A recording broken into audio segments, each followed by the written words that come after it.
You're listening to Girls with Grafts, a burn community podcast created by Phoenix Society for Burn Survivors, a leading nonprofit dedicated to supporting the burn community. In this podcast, we'll talk with burn survivors, share resources to help with supporting and improving burn recovery, and discuss how to prevent burn injuries. Here are your hosts, burn survivors and Phoenix Society's marketing team, Amber Wilcox and Rachel Kudlak.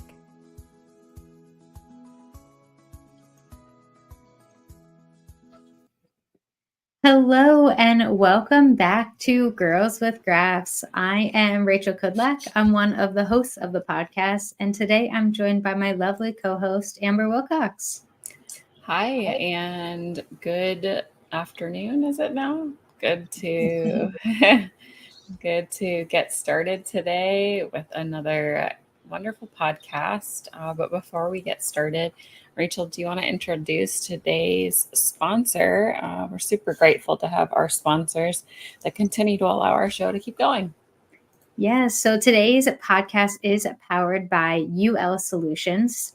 A global leader in applied safety science, UL Solutions transforms safety, security, and sustainability challenges into opportunities for customers in more than 110 countries. So we are appreciative of UL Solutions and their support of Phoenix Society.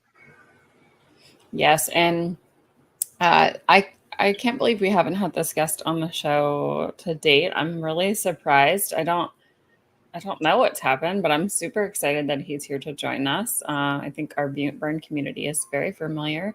So do you want to introduce our guest for today's show? Yes. So today we have on Sam Matagi, who earned a Bachelor's of Arts in Broadcast Journalism in 2004. After 2 years in the field of broadcast journalism, he changed career paths to a high voltage electrical line worker. 3 years into his apprenticeship, he was involved in an electrical work accident that cost him his hands. He then became critically acclaimed for his recovery story, which drove him to create a YouTube channel to help other amputees. Now he speaks to audiences about resilience. So you can learn more about him by listening to today's podcast, but also by connecting with the No-Handed Bandit on YouTube, Facebook, and Instagram. So thank you so much, Sam, for joining us today. Yes, welcome. Oh, thank you. Thank you for having me. Yes, well, Sam, I'm very familiar with you, as are quite a few of the community members that are watching the show, I'm sure. But we'd love it if you could start at the beginning, like we do with most of our guests, and just tell, for those who maybe haven't listened to the podcast before, or even just are learning more about you. Could you tell us more about your journey as a burn survivor? Yeah. So I was burned in an electrical accident, like in my intro, and they flew me to Colorado Burn Unit, and there that's where I got my hands amputated. And then they transferred me to the U of U Burn Center, and then after being evaluated at the U of U Burn Center, they sent me to rehab, and there I was in the hospital trying to learn how to use these prosthetics. And at that time, not any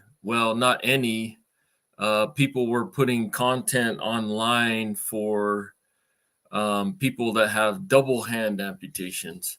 And then also, like at a university, usually they have occupational therapists that are new to the field, and they haven't worked with any people with double hand amputees because it's kind of like a small percentage of people. And so I was sitting in the hospital, and me and my occupational therapist were just kind of like Googling, how do you do this? How do you do that? And we couldn't find anything. And I did find I got an echo.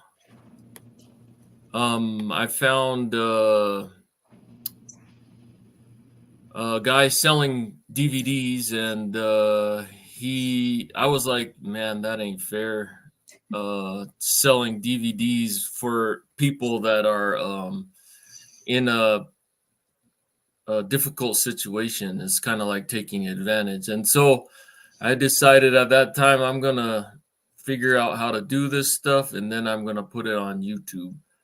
And then at that time I just tried to figure out what my YouTube name would be, and it was I wanted to have something that rhymed, so it was No-Handed, and then I tried to rhyme with handed, and I came up with Bandit, No-Handed Bandit. And so that didn't start. I didn't start making videos until a few months out from returning home. But after that, a lot of people, they saw the power of YouTube, and everybody started putting their own content up. So we have a lot more help for people with double hand amputations if they end up in the hospital. Well, Sam, I see you have a ton. You have 3,000 plus followers, it looks like, on your YouTube channel now, and all sorts of different helpful videos, from putting on your shoes to, I think, eating a hamburger. Is that correct? Yeah.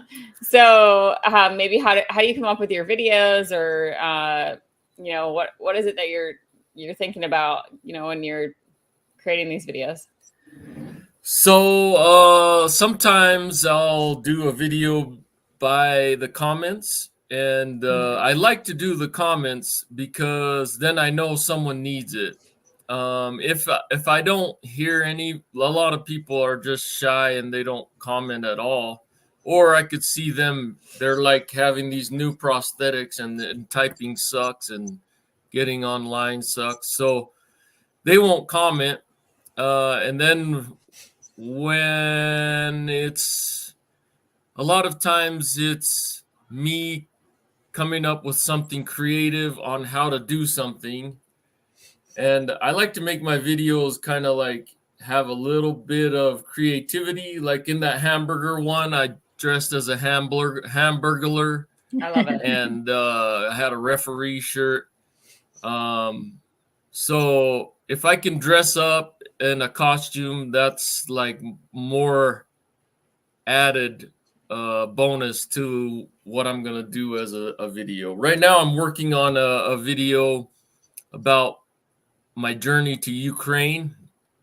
I went to Ukraine because they have a lot of new amputees in that war, and we were able to be in-person mentors for those amputees over there. That's awesome. That's amazing that you got to go over. I'm excited to watch that video. Yeah. Well, so I like YouTube because you can go more into depth on things, but I realize a lot of people don't like watching long videos, and this one is kind of long, so just a fair warning. It's a documentary. We don't have attention. I was gonna say, we don't have attention spans anymore, unfortunately, right? We have an hour-long podcast, and I'm sure folks only catch 20 minutes of it or whatnot. But it's for what you can or have time to watch, right? Pick it up later. So right. Definitely. Well, I want to talk a little bit more about kind of just your journey as a double amputee, because like you said, there wasn't a ton of information for you. And I mean, even today, I feel like there's not a ton of information out, especially as an amputee and a burn survivor. So can you kind of talk about like what even that recovery was like for you, of like going through the burn injury recovery, but then also having to relearn just daily life functions? Yeah. So when I got home, I was so depressed because I thought, man, how am I going to earn a living? I don't even have hands. And I remember I just laid on the couch almost that whole week, just sleeping. And I would wake up late at night, and the only thing that would make me happy or make me smile was watching that TV show where they jump on big bouncy balls and Wipeout. Yeah. Just seeing those people get plastered or whatever, and it made me smile. But other than that, nothing made me happy. And then I remember I had an appointment with my psychologist, and I had met him during the stay at the rehab center, and he had encouraged me to go to a Jazz game because someone invited me to go to a Utah Jazz game. That's the NBA team here. And I was like, at first I was like, yeah, I'll go. And then I got to thinking about it and how cold it was here in Utah during February. And I was like, nah, I've changed my mind. And I told my psychologist about that. And he was like, well, you should go. And he kind of showed me to weigh out the pros and cons. And then I ended up going. And I remembered how much that made me feel happy again. And I was like, I need to go back out in the community. And then also, the other thing that helped a lot was getting in contact with a peer that had about the same amputations. So in the amputee world, there you could get each joint is how they classify you. So there's above elbow, at the shoulder, below elbow, and then like at the wrist. So all those joints, they classify you by that. And I was able to get in contact with one other double hand amputee, also a burn survivor from electrical injuries. And he was nice enough to say, oh, this is how you do this. And I was mainly worried about going to the bathroom. And he's like, this is how you do this. And once he explained it to me, it made sense. And I started figuring out how to do everything. And so it's so important to have a peer mentor. And I think that's what's so important about the SOAR program is a lot of times if we can find someone that's been through the difficulty that we're going through, then we don't feel so alone and don't feel like, hey, we have to come up with this stuff on our own. Just a huge kind of like a huge obstacle to jump over if we think we're alone. So community became part of what made me kind of excel at using these prostheses. And then in the beginning, there was that gave me a lot of motivation to try out new things, especially on camera, like wakeboarding, snowboarding, things like that.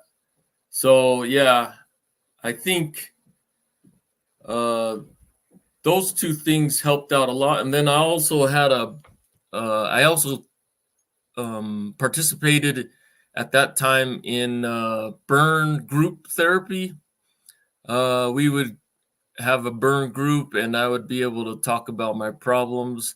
I found a place where I could let out my vulnerabilities and talk about my difficulties with other people.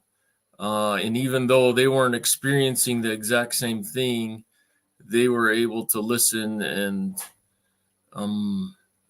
one of them is actually my brother. He was a burn survivor also from electrical injuries, and he lost his arm at the shoulder.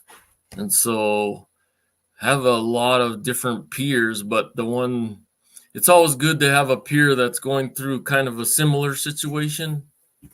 So definitely, because your brother, and correct me if I'm wrong, was injured in a different accident like a few years before yours. Yeah. No, that's wild. That you both had. Was your brother's electrical related, Sam?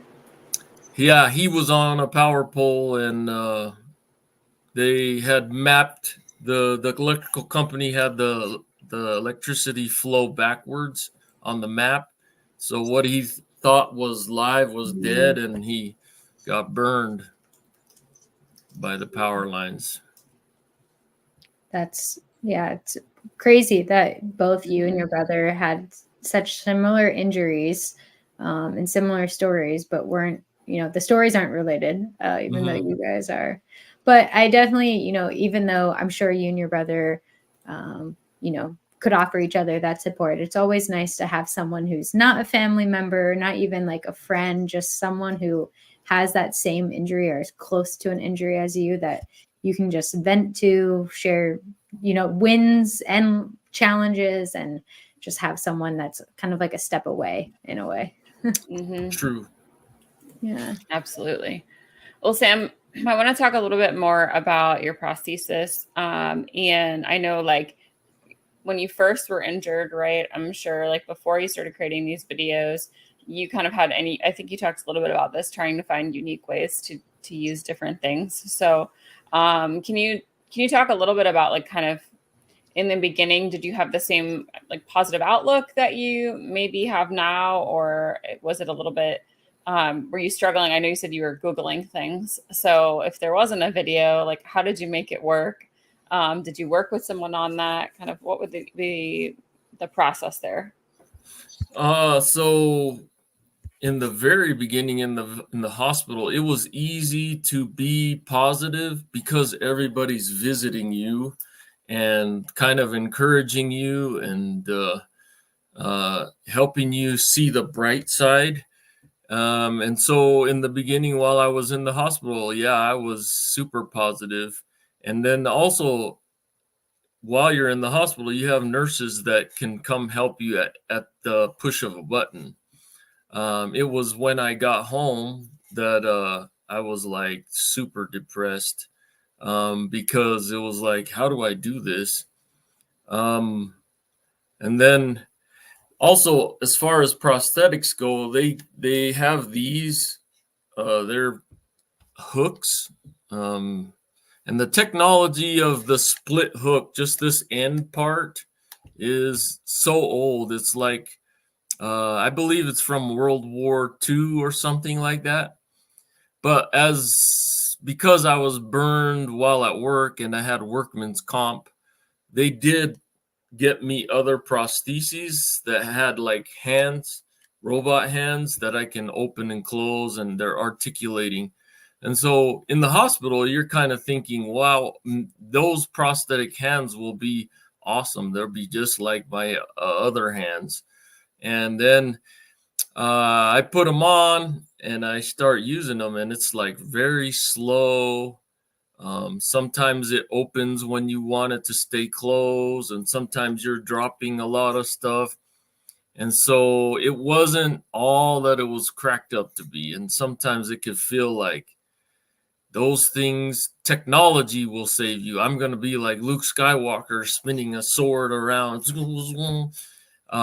And really, we're not there yet.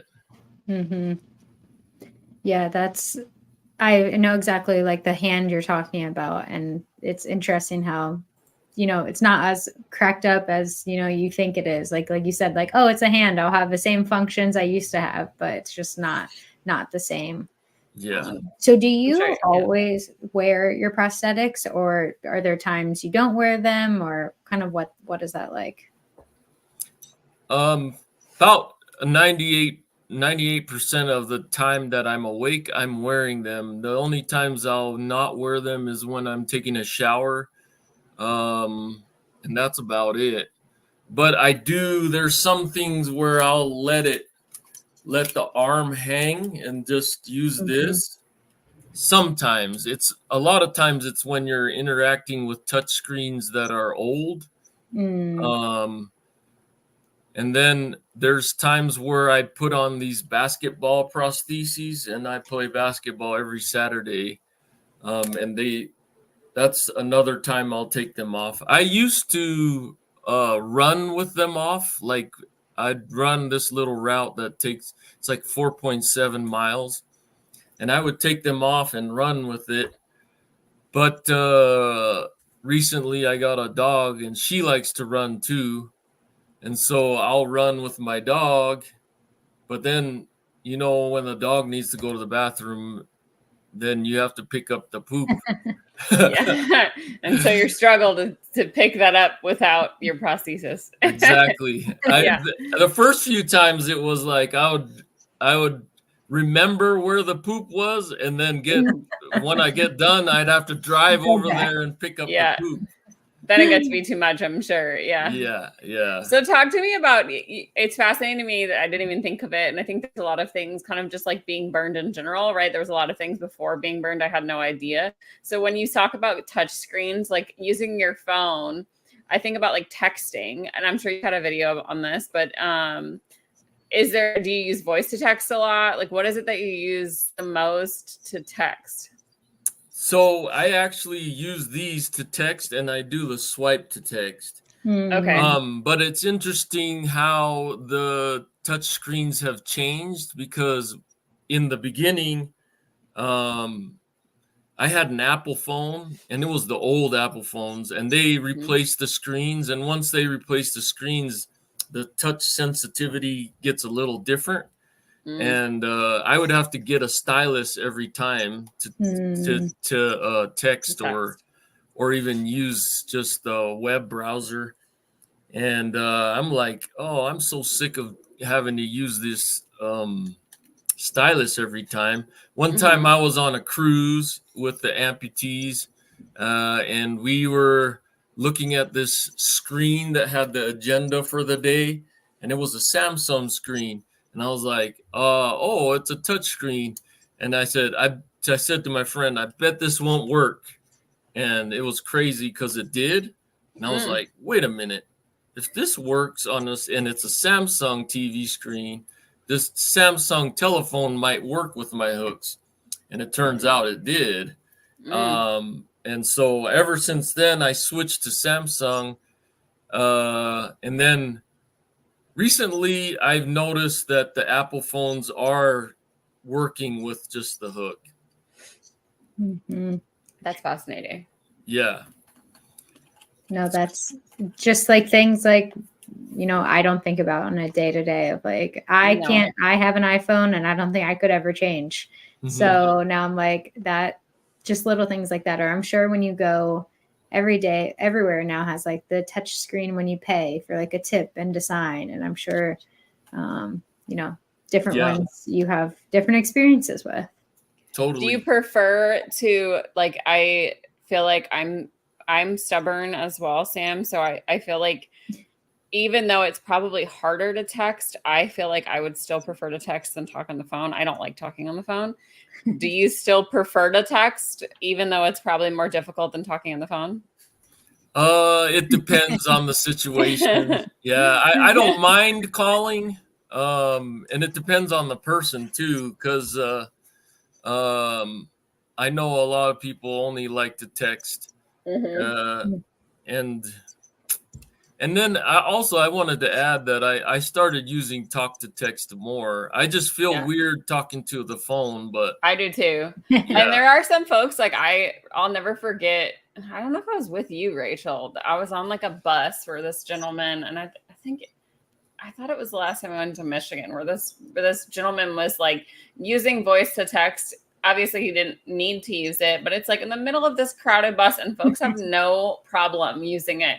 And I'm like mortified, right? Like I would never like tell my personal business to this phone, like in a crowded room of people. So I understand, but I feel like there are some folks that like don't care and have no shame about like putting all their personal business. Like, no way. I just wouldn't do it. Like, but I guess there's some folks that don't care, but I was like mortified when this person was like screaming into their phone on like this crowded bus. And I'm like, oh my gosh, like never. No. But I just would feel weird, not about the content, but everybody's looking at you talking to your phone, and it's weird. It's just weird. It is. It's very weird. And like you're airing your personal business, right? Like it might not be anything, but to be like talking, I don't know. I just struggle to no, it makes me uncomfortable in so many ways. So I can only imagine. I understand that too. Yeah. That's so funny. Yeah, I don't do that. No, thank you. Ever. No. even if Sam, in your case, right, it's probably 1,000 times easier to voice to text. I can't see that I even would, right? Even if I couldn't, like I needed, and again, like, so for my burn injury, I'll never forget too, like I was very upset. Like they had to like wrap all of my hands together, and like I was most mad because they were trying to wrap me like this. And I remember like yelling at my husband and my nurse, like, I need my texting thumbs, like give me my texting thumbs. Right. And like, that was like the joke, but like, you know, like I need to text. I don't want to talk to anyone on the phone. Like give me my texting thumbs. Cause I don't enjoy talking on the phone. So yeah. No, definitely. Well, one other question I had too, just about your prosthetics is, do you ever have any discomfort wearing them? Do you have any tips for folks who are maybe new to their prosthetics and are still getting, I guess, comfortable? And I guess that's even another question. Like, how long did it take you to really get comfortable wearing them and using them every day? So when at the time of the amputations, the limbs tend to swell up. And so they'll give you prostheses a little bit after the amputations, but your arms are still swollen and you have to wear these socks and just to fill up the space as your arm decreases in size. And if you have a good fit, if you have a good prosthetist, it shouldn't hurt anywhere. And a lot of times what happens is people are in places where they're using a prosthetist that isn't familiar with building prosthetics for arms. And that's when they'll get a kind of a bad fit. And it's so important to get a good fit because that's what causes the pain on your bones and whatnot. If you have a good prosthetist, they're always looking out for what they can do to make it comfortable. So I recommend that one, use a prosthetist that is used to building arms or has resources to learn how to do it. And then as far as getting used to function, I think because I have kind of like a mechanical mind, like what do you call it? It's like I got used to how it's almost like it was a language, and I translated the use of this from the use of my hands. And after I came out of the hospital early February, and then in May, I was able to fly to San Diego and videotape a rugby game and edit it without anybody with me and rent a car. But the thing is you can't let fear stop you. Like a lot of times in the very beginning, I was afraid that I was going to have to go to the bathroom. And so that's what stopped me from going outside. And like no fear, I went and rented a car and I'm driving the car. And this is the first time I get off the toll bridge. And you have to pull up close to the machine. Sometimes because you're using prosthetics, you got to pull up really close. And I go to stick in my credit card and it drops out of my hand. I'm so close, the door can't even open. Oh, no. And then cars start piling up behind me and they're all stopped. And finally, someone jumps out of their car and they come up to the window and they go, "Do you need some help?" And I was like, "Yeah, I do need some help." You could grab that credit card under. But if I would have let fear stop me, I would have never experienced that. And then I would have never known what to do if I get in that situation. So I think that's one of the things that a lot of people... It stops a lot of people from doing. Yeah. This is not the same by any means, but I'll never... It reminds me of like this, you know, having having a new son, right? Like right out of the hospital, you're terrified of like, oh my gosh, taking my son anywhere by myself, right? And then like, what if this happens? Or what if, like, you start running all these scenarios of like, what if this happens? And at the end of the day, like, I think and it's what I had to do too, right? Like, I cannot let the fear of what if like stop me from doing that, because I'll never live my life, right? And it's not the same by any means, but like when you're going out, I think in an uncomfortable situation, whether it's for the first time with your burns or with, in a new scenario that you're not used to, there's always that what ifs that like run through your head of, oh my gosh, there's a million things that could happen, right? But it also could go really well, right? Or you could find somebody to help you that's going to be able to tackle that task, right? And so in your case, like, yeah, your what if, like your worst case scenario did happen, but there was somebody there that was going to help and like take care of it. Yeah. And I think that's that's important, is to just get out and do it. I think like it's not the exact same situation, but it 100% translates. Like the fear can stop you from doing a lot of things, anything. And if you let it stop you, then you're not going to grow. Even in the situations where the worst case scenario happens, there's growth that's happening if you don't let the fear stop you. Yeah, fear can unfortunately cripple you, right? And in a lot of ways, and just tell you like, hey, you can't. It tells you can't do something when it's really possible. Yeah, and it's crazy because it could be a valid fear. I mean, all of it's valid. However, the growth that could happen is going to be dammed up because of it. And now I'm sure you're like thinking about that. It's like, oh, that was not a big deal, right? Like I get it. I took care of it. But like in that moment, I'm sure it's very, very like real of, oh my gosh, right? Yeah. Now, how many times have you jumped in your car to go anywhere, right? Yeah. Tons. Yeah. And in the moment you're sweating bullets, you're sweating and the shirt is all wet from sweat. But after the end, it's like a good story you can tell later on.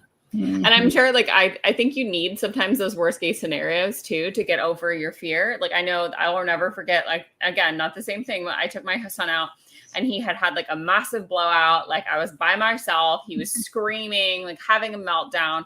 Right. And I was like, okay, we went and changed him. We did the thing. Right. Like it was, and then I was like, okay, if I've handled this, then I can do it again. Right. Like, and so I think it's the same thing. Like if you can handle your worst case scenario, then you're okay. Right. Like, okay, my worst case scenario was something said something to me about my burn. Oh, it happened. I got over it. I moved on and now I can do. So I think like sometimes you have to have those bad, like horrible scenarios that you're playing through in your head, get through them. And then you're like, okay, anything else from here is a piece of cake. I can do it. And so in your case, right, that was your worst case scenario, but you did it, you moved on and you went like, and you were able to go on and continue. And it might happen again, right? It might not, but at least I've gone through it and know how to get through it to move to the next thing. And also I feel like whenever I'm going to do a video, I remember one time when I was doing wakeboarding and I'm holding on with these hooks, what I do is I would drape it over the bar and the boat lady at this specific time, she didn't see me fall, but my hands stayed on the rope. And so I was getting drugged by the rope. And then pretty soon it was just a lot of weight and it ripped the harness apart. And so my arms started coming off of my residual limbs and they started sinking. And I was like, I better save my right arm because I'm right-handed. And then pretty soon that left one sunk down to the bottom. And I was like, I'm never going to do wakeboarding again because these prosthetics, they cost like lots of money. Right. And I remember the time that I decided I'm going to do wakeboarding again. I just am going to do it different. And I'm going to just try to hold on with just my residual limbs. And you learned your lesson. Right. Yeah. Yeah. And it's funny because I was like, that day when I decided I'm going to go do that, I was like, oh man, what if I ain't able to do it? And then in my head, it was like, this is that moment when you know it's going to be a good video. Yeah. If anything, you lost a prosthetic, but you got a good video out of it that day, right? Yeah. What not to do in wakeboarding, right? Yeah. Oh my gosh. I just imagine, this isn't funny, but I just imagine like them falling off, but like staying hooked on, but like you're in the water and nothing's going on. Oh yeah, it's dragging and I'm eating all the water in the whole. And eventually she reservoir. noticed, I hope, but eventually she probably was like, I should have probably paid better attention, right? Like, she said, oh, the controls are kind of wonky, and I was like, oh, sure. Yeah. Yeah. She just didn't want to get in trouble. Or were you just not paying attention? Yeah. She was enjoying her ride. Yeah. She was. That's crazy. Well, other than wakeboarding, what are some other like crazy things you've done since your accident with your prosthetics? Not like falling off and losing one, but just like crazy things. So I done rock wall climbing, and it's interesting because like I was never this person before my injury. I was never the person that does all these outdoor sports. I had never gone snowboarding before. I had never done rock wall climbing. I had never done wakeboarding. I just wasn't that kind of I like sports, but not those kinds of sports. And then all of a sudden I found this joy for these outdoor sports. The other day I encountered a moose on my hike. That's another thing I never did was hiking. I wouldn't say I'd done anything other than that. That's too crazy. But for me, any of that is all crazy.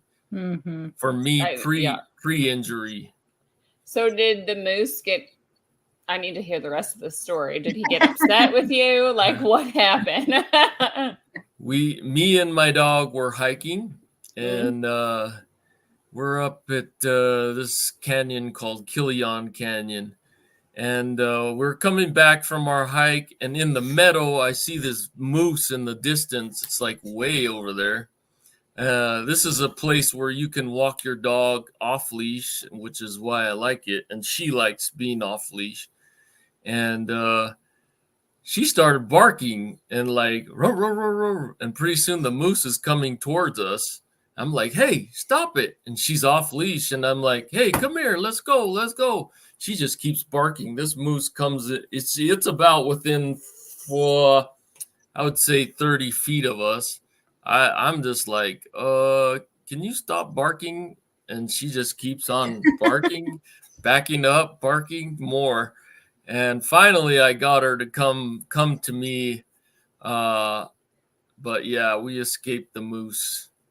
They're not always friendly. You think that they would be, I don't know, they look like friendly creatures, right? But they're not very nice. So I've heard bad stories. I've heard bad stories about mooses.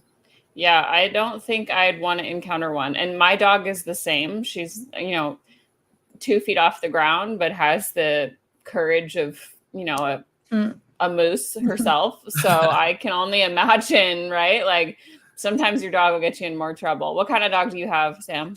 She is a husky mixed with the golden lab and German shepherd.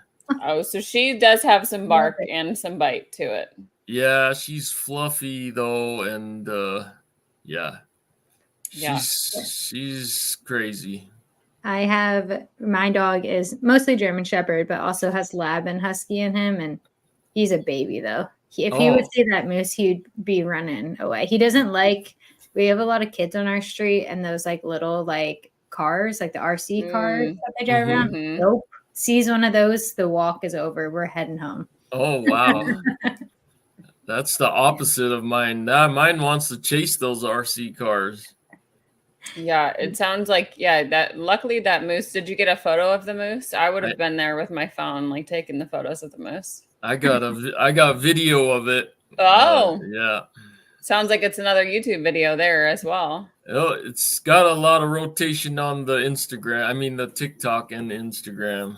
No, check out Sam's check TikTok or that. Instagram to see the moose. Yeah, I'm gonna have to go up and check that out afterwards too. Yeah. Where are you located, Sam? I'm in Salt Lake City, Utah.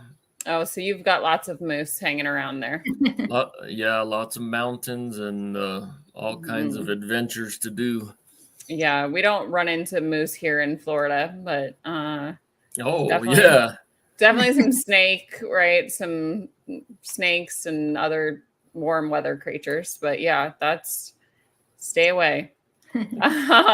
So Sam, I want to talk for a moment. You're a peer supporter, and you continue to go into hospitals, I believe, right nearby, and talk with peer supporters. Can you tell me a little bit about maybe why you became a peer supporter and what you enjoy about that?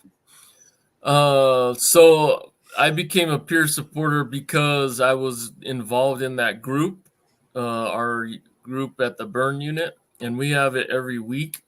The LCSW that runs it, she was like, after a year, she was like, you would be a good peer supporter. Do you want to be one? And I was like, yeah, I'll do that. And she kind of gets me into a lot of things. Like, she was the one that got me to be a counselor at the burn camp and all kinds of stuff like that. And I trust her. And so I went through the process, and it was an in-person training. And after that, it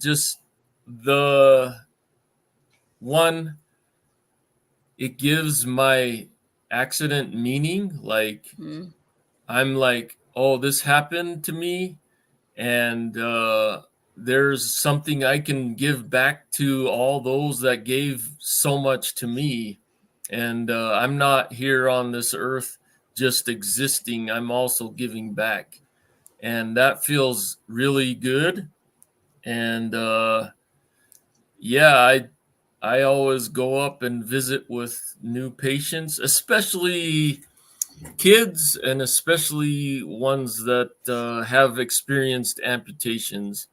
And so it's always, I just put myself in the moment that I was depressed and didn't have any hope, and I was feeling hopeless. And I'm like, can I help that person find that hope? And if I can, then I feel good. Mm-hmm.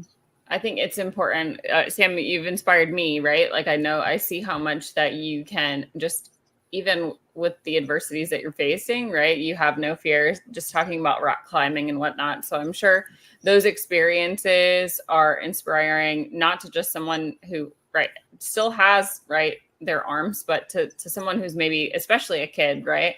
That can be really difficult to not have someone to look up to that you can see is doing things right, despite their injuries. And so that's really a really powerful thing, I think, especially for a kid, right? And to see someone who, one, looks like them, but two, is doing things despite all that they face. I know that's the reason I started SOAR, is to be able to show others, like, hey, look, I've been burned, but I'm okay, right? And sometimes that's what we do for SOAR, is just to show them, hey, we're okay despite the things that have happened to us. So that's awesome that you still continue to do that. Yeah. And if you're interested in being a peer supporter and listening, right, you have to be a year from your injury. But Rachel and I will make sure that joining the peer support program, I know so many survivors, right, of burn injuries, or Sam, in your case, right, also amputations, that have been able to find hope from just being able to talk to someone who's been through it. And I know, as an adult burn survivor myself, being able to find someone else that was in my similar situation has been nothing but inspiring. So we'll make sure that right is something that we share after the podcast is over. Yeah. And just another quick thank you to Sam too. You're also one of our experts as part of our Ask Our Experts column in Journey Magazine. So if you're not subscribed, we'll make sure that link is in our show notes as well. Plus, if you just go on our website, you can see some great resources from Sam that he's helped provide some peer support to folks in our community. Yeah. Yeah. Well, I know we're getting close to our time here today. So before we ask some of our final questions, just want to see if there's anything else you want to share with us, or and we'll make sure we have your YouTube and Instagram and things like that linked below. But if maybe what's coming up with you? What's your next video aside from the Ukraine one that you're working on? What's another video coming out for you? So after the Ukraine video, I actually shot a video on how to take a shower, and I shot it in Ukraine. I just need to edit it, and that would be the next one. And that is without your prosthetics, right? Because I was also interested in knowing, like, that's got to be more difficult, right, than using the prosthetics. No. It depends, and it depends on how long your amputations are. A lot of my body can be reached by just my residual limbs, but yeah, it can be difficult. It depends on that, I think. I'm sure. Now, this is another question that sparked from that. And do you have modifications that you've had done to your house or your shower in that case? Or do you and then if you're traveling, right, those modifications may not exist. So do you have to do different things based on the scenarios that you're in? Yeah, 100%. You have to do different things. Like my shower has a pump dispenser for all my soap and shampoo and conditioner. Sure. And then my toilet has a bidet. But when you're traveling, you don't have all that stuff. So I like to travel with some dude wipes. And then for showers, I like to bring my own soap and shampoo that comes in a pump, because those little tiny bottles are hard to open with these hooks. And so I'm sure soap is like slip, right?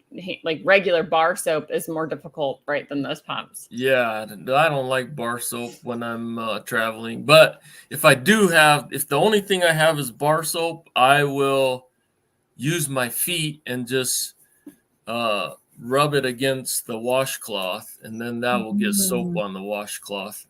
And then I have this long loofah, and I can put my residual limbs inside the loops and then flip it over my body and just wash my back. And I call it undercarriage. Well, the modifications you must have figured out, right? Different things you've done over the years. You've got all sorts of tips and tricks, not just for the shower, right? But I'm sure other scenarios too, right? Like cooking. Have you done a video on cooking yet? I think I did a little short on cooking a turkey, but I want to do, and I've shot like every Thanksgiving I seem to shoot this turkey smoker, but I never edit it, and so I have like 4 years of turkey content. Yeah. Our friend, what is Eduardo Garcia, who I'm sure you're familiar with. Eduardo, we should link him too in our show notes. He makes some great cooking videos as well, and if you haven't checked his stuff out, Eduardo is also an inspiration, right? Cooking help, you definitely need to check out his videos. Yeah, it's I was a peer supporter for him when he was really so cool. Yeah. He's awesome. He's a chef, right? And I got a chance to meet him at one of the World Burns, the virtual World Burns, shortly after my injury, and he made some delicious pumpkin hummus or pumpkin dip. I was amazed to see how the modifications made. So you'll have to make some more cooking videos, Sam, as well. Yeah, for sure. That's I think I did a live with there's a Instagram account called 60 Second Docs. Oh, And I did a live with them, a live shot or a live, and I cooked French toast on that one. awesome. Yeah. So what has been your favorite video that you've ever recorded? So I think there's a few of them that are up there, but I think my favorite one is toileting, and I think the reason I was gonna say, spoken like a true guy, right? Like that would be something that a man would say. I think the reason I like it a lot is because a lot of people have said thank you, and I think that's the number one question that people probably have after amputations like this, and they don't want to say it out loud. It's like, how do I ask this person how to go to the bathroom? I don't want to talk to my occupational therapist about that. And so they like that it's out there and they can watch it without having to ask anybody. I love that. Yeah. My husband is a huge fan of the bidet, I will say, and I know we're getting off topic here, but when you say bidet, like, and he doesn't understand why more folks in the United States don't have it, right? It's a bidet is like super popular in Europe. Yeah. And it is, when you think about it, it's so much more of a cleanliness, like hygiene situation. And I have had some, right, my burn injuries are in that region as well. And so I think about, like, they make so much more sense. Bidets are like so much cleaner than the alternative of what Americans are doing. And so he's a big fan of the bidet. And if he watches this, he will back me up on this, right? He's got some, and there's a marketing, well, they sell bidets, the Tush brand, Tushy. Yeah, and we had that for the longest time, and we loved it. They have the best ads on Facebook, and my phone's going to probably now hear me and start showing me them again. Oh yeah. But we upgraded to a nicer one after we spent some time. But the Tushy's pretty like reasonable. It's only like a couple $100, but it's the best investment you'll ever make. So yeah. I've been converted. Yeah, unfortunately not by choice, right? But yeah, I definitely recommend checking them out. And when you think about it, I don't know why Americans don't use them more than we should. So yeah, that's so funny. Awesome. Well, Amber, I know we're coming up on our time. Do you want to kick us off with our first final question? Absolutely. Well, Sam, what is one thing you'd want the world to know about, and this could be either a survivor or an amputee, about being a double amputee? I think I hope that, and I feel like a lot of people look at me and then they're like, feeling pity, and I think that's the number one thing that I don't want them to feel. And I wish that they would know that that's not what the person needs from you is pity. They need you to treat them like a human being. Because even though we're gone through a burn or amputations, we're still humans. And I think that's the number one thing I would want everyone or the world to know is don't look at us with pity. Look at us like we're humans. And a symbol of strength, right? Like, I can do things. I need you to, acknowledge me for who I am. Yeah. I love that. Well, our final question is a little similar, but so it's our Phoenix partner question, which today is sponsored by UL Solutions, who is advancing safety science to take businesses further, faster, and safer. So their question is, what is one word you would use to describe the burn survivor community? The burn survivor community that we've created through Phoenix Society is resilient, and I would use resilient. I love it. I love that. We definitely are. That's for sure. Awesome. Absolutely. Well, Sam, it's been a pleasure having you on the show, and excited to see more of your videos. If you are interested in kind of watching some of Sam's videos, we'll make sure that those appear in the show notes. We'll put all the links that we talked about in today's show. I personally will make sure I go watch that moose video now. So thank you for sharing that. Stay safe out there on those hikes. But I'm excited to see what other kind of adventurous things you do next. So thanks for joining us. We really appreciate it. Yeah, thanks for having me. It was a good discussion. Yes. Awesome. Thanks again. Thanks. Yep. Bye. Yeah, we'll see you. See ya. Bye-bye. Bye. Thanks so much for tuning in to this episode of Girls with Crafts. If you are enjoying this content, please feel free to rate, subscribe, and leave a review wherever you listen to your podcasts. This helps others find the show, and we greatly appreciate it. Thanks again for listening, and we'll catch you in